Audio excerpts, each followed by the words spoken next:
أول شيء بدنا نشكر الشيخ سامي على استضافته لنا بكفية. نحن هاي الزيارة كتير مهمة لنا، تنعبر له للشيخ سامي على كل المواقف اللي وقفها مع أهله بجنوب وخاصة مع المسيحيين بجنوب منذ بداية الحرب بتشرين حتى هاللحظة هيدي.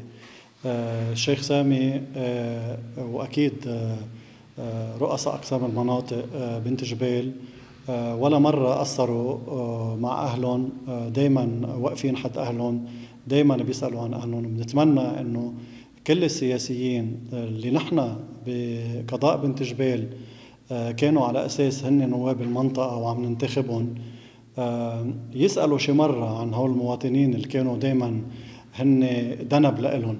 اليوم الشيخ سامي من بكفية عم بيسأل عن أهل رميش ودبل وعين قبل والجنوب، وهو منه نايب عن المنطقة.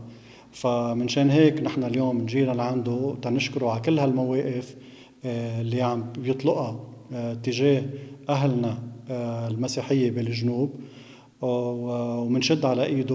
وإن شاء الله قريبا بيكون بيناتنا برميش وبعين قبل وبدبل، ومنفرجي الآخرين إنه مش هو الشخص اللي موجود بيناتنا لازم ننتخبه بيكون هو القدوة لنا. في أشخاص كتير بعاد عنا وعم بيكونوا قدوة لنا وسند لنا، ويعطيكم ألف عافية.